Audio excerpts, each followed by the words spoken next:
بسم اللہ الرحمن الرحیم۔ السلام علیکم ناظرین آپ دیکھ رہے ہیں ہمارا YouTube channel Voice of Asif Official. ناظرین آج کی ویڈیو میں ہم آپ کو حضرت عمر فاروق رضی اللہ تعالی عنہ کے بارے میں بتائیں گے۔ ہم آپ کو بتائیں گے کہ کس طرح انہوں نے 22 لاکھ مربع میل زمین پر اسلامی خلافت قائم کی۔ ناظرین خاندان قریش سے تعلق رکھنے والے جناب عمر بن خطاب جب نبی پاک کی دعا سے دائرہ اسلام میں آئے تو بیت اللہ کی چھت سے اللہ اکبر کی صدا آتی ہے، اور یہ صدا کیوں نہ آتی؟ آج عمر اسلام لائے ہیں، آج کفر کے ایوانوں پہ لرزہ طاری ہے، صحن حرم سے شمشیر بکف جناب عمر کی صدا آتی ہے کوئی جو اپنے بچوں کو یتیم کروانا چاہے؟ ہے کوئی جو اپنی بیوی کو بیوہ کرنا چاہے؟ ناظرین عمر جس رستے سے گزرتے ہیں شیطان وہ رستہ چھوڑ دیتا ہے۔ نبی الرحمت نے فرمایا اللہ نے عمر کی زبان پہ حق جاری کر دیا۔ نبی پاک کا فرمان ہے اور میرے بعد کوئی نبی ہوتا تو وہ عمر ہوتا۔ جو در کعبے کا کھلوائے اسے فاروق کہتے ہیں، جو رب کا دین منوائے اسے فاروق کہتے ہیں۔ جسے مانگا خدا سے اس کے آفاقی پیغمبر نے، دعائے نبی کی لاج رکھی پھر مرد کلندر نے۔ رب کے مرد حر نے اور عظیمت کے سکندر نے، وہ جس کے حکم کو مانا دریا نے سمندر نے۔ جو دریا خشک چلوائے اسے فاروق کہتے ہیں۔ ناظرین دین اسلام کے لیے آپ کی خدمات میں فتوحات کی بات کروں تو 22 لاکھ مربع میل زمین پر اسلامی خلافت قائم کرنا اور اس کا نظام چلانا دنیا میں اس کی مثال نہیں ملتی۔ بات عدل و انصاف کی ہو تو جناب فاروق اعظم نے جرم ثابت ہونے پر اپنے لخت جگر کو سزا دے کر رہتی دنیا کے حکمرانوں کو یہ سبق دے دیا کہ بیٹا فاروق اعظم کا ہی کیوں نہ ہو، بیٹا 22 لاکھ مربع میل زمین کے حاکم و حکمران کا ہی کیوں نہ ہو، عدل و انصاف کا تقاضی ہے کہ سزا اس کو بھی ملے گی۔ رعایا کی جان و مال کی حفاظت مقصود ہو تو محکمہ پولیس کا قیام آپ کے دور کی روشن مثال ہے۔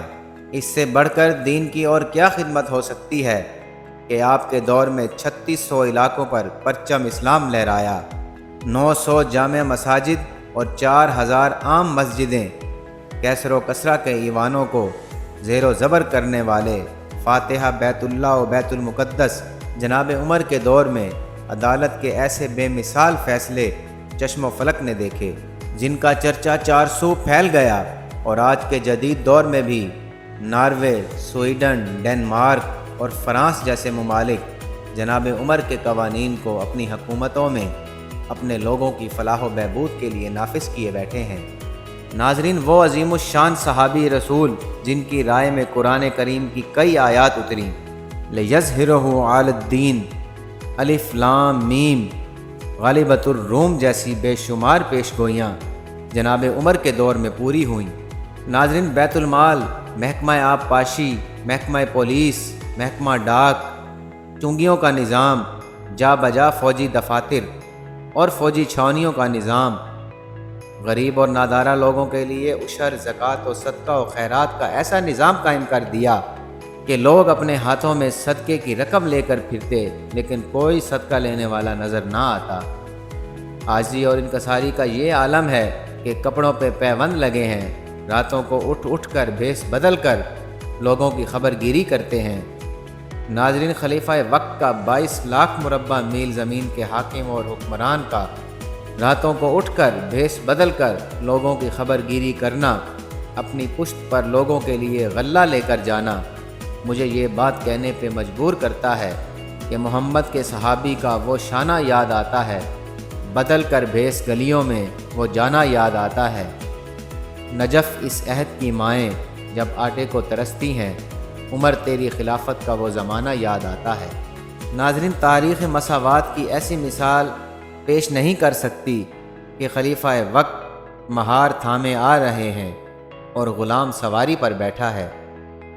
تاریخ کے اوراق جناب عمر کی خدمات سے بھرے پڑے ہیں۔ حقیقت میں رسول کائنات کے آفاقی دین کی تعمیر و ترقی کو اوج سریہ تک پہنچانے اور دنیا بھر میں اسلامی ستوت و شوکت کا سکہ بٹھانے کا صحرا جناب عمر کے سر ہے، مگر آج ہمارا اسلامی معاشرہ اپنی اصل سے دور ہو گیا۔ منصف ہوں یا حکمران، سپہ سالار ہوں یا بیوروکریٹس، تعلیمی اداروں کے سربراہ ہوں، تاجر ہوں، کسان ہوں یا مزدور، ہمیں اسلام کے ذریعے اصولوں پہ واپس آنا ہوگا۔ کیوں آج دنیائے اسلام پر دنیائے کفر غالب آ رہا ہے؟ اس لیے کہ ہم نے تعلیمات فاروقی کو بھلا دیا۔ ناظرین، اب بھی وقت ہے کہ ہمارے منصف عدالتوں میں عدل و انصاف قائم کریں۔ اب بھی وقت ہے کہ ہمارے حکمران جناب فاروق اعظم جیسے حکمرانی کریں۔ اب بھی وقت ہے کہ ہمارے اداروں کے سربراہ جناب فاروق اعظم جیسا نظام قائم کریں۔ بے شک اب بھی وقت ہے کہ ہمارا کسان جناب فاروق اعظم کی تعلیمات کے مطابق عشر، زکوٰۃ و صدقہ و خیرات ادا کریں۔ ناظرین، اب بھی وقت ہے، فضائے بدر پیدا کر، فرشتے تیری نصرت کو فضائے بدر پیدا کر۔ فرشتے تیری نصرت کو اتر سکتے ہیں گردوں سے، قطار اندر قطار اب بھی۔ ناظرین، اس دعا کے ساتھ اجازت چاہوں گا۔ یا رب، دل مسلم کو وہ زندہ تمنا دے، جو قلب کو گرما دے، جو روح کو تڑپا دے۔ اس دور کی ظلمت میں ہر قلب پریشاں کو وہ داغ محبت دے، جو چاند کو شرما دے۔ ناظرین، یہ کچھ چھوٹی سی تعریف تھی فاروق اعظم کے حوالے سے۔ امید کرتے ہیں کہ آپ کو ہماری ویڈیو پسند آئی ہوگی۔ اس امید کے ساتھ آپ سے اجازت چاہیں گے کہ آپ ہماری ویڈیو کو شیئر کریں گے اور ہمارے چینل کو سبسکرائب بھی ضرور کریں گے۔ انشاءاللہ بہت جلد آپ کی خدمت میں ایک اسلامی، تاریخی، معلوماتی ویڈیو کے ساتھ حاضر ہوں گے۔ تب تک کے لیے اجازت دیجیے۔ اللہ حافظ۔